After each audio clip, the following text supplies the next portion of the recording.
भारत पाकिस्तान के बंटवारे का वो दौर काफी दर्दनाक था। कई लोग बेघर हो गए, कई लोग दूसरे देश में बसने की मजबूरी, चाह और हालात की मार में अपनों से बिछड़ गए।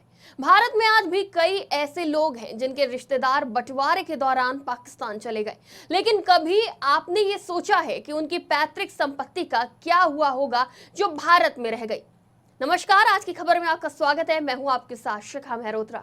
बंटवारे के दौरान कई लोग भारत से पाकिस्तान चले गए, लेकिन उन्हें उम्मीद थी कि भविष्य में हालात बदलेंगे और वो दोस्तों रिश्तेदारों से मिलने भारत आते जाते रहेंगे।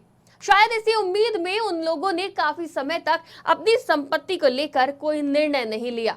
कुछ लोग ऐसे भी थे जो भारत से मोहमाया भूलकर पाक में बस गए और अपनी संपत्ति को बेच दिया या किसी रिश्तेदार के नाम कर दिया, या वो संपत्तियां शत्रु संपत्ति घोषित हो गई और सरकार के अधीन हो गई। बंटवारे के इतने सालों बाद किसी ने भी नहीं सोचा था, लेकिन दिल्ली एनसीआर से सटे ग्रेटर नोएडा से हैरान करने वाली खबर सामने आई, जहां पाकिस्तानी नागरिकों की संपत्ति का पता चला। ये पाकिस्तानी नागरिक कभी भारत का हिस्सा हुआ करते थे, हालांकि बंटवारे और युद्ध के दौरान इन्होंने भारत छोड़ दिया। इसके हाल ही में हुए सर्वे में पता चला कि ग्रेटर नोएडा में एक दो नहीं बल्कि 64 ऐसी संपत्ति है जो पाकिस्तानी नागरिकों के नाम पर दर्ज है। जिले में शत्रु संपत्तियों की वास्तविक स्थिति जानने के लिए सर्वे पूरा हो गया है। 64 शत्रु संपत्ति की जानकारी सामने आई है। एडीएम प्रशासन कल यानी सोमवार को इसकी रिपोर्ट बनाकर गृह मंत्रालय और कस्टोडियम विभाग को भेज सकते हैं। केंद्र सरकार शत्रु संपत्ति बेचने की तैयारी कर रही है। इसके लिए जिला प्रशासन ने इनका डेटा मांगा है। पायलट प्रोजेक्ट के तौर पर गौतम बुद्ध नगर से सर्वे शुरू हुआ। जिले में इसकी शुरुआत दादरी तहसील से हुई।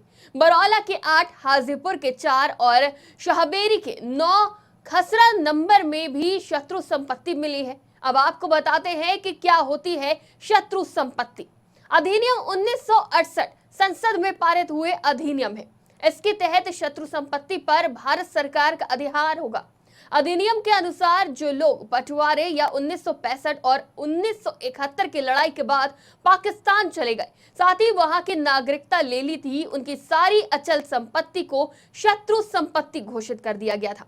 हालांकि अब देश छोड़ चुके लोगों के घर वापसी के सारे दरवाजे बंद हो चुके हैं। अब उनकी संपत्ति पर उनका कोई अधिकार नहीं, बल्कि सरकार का हक है।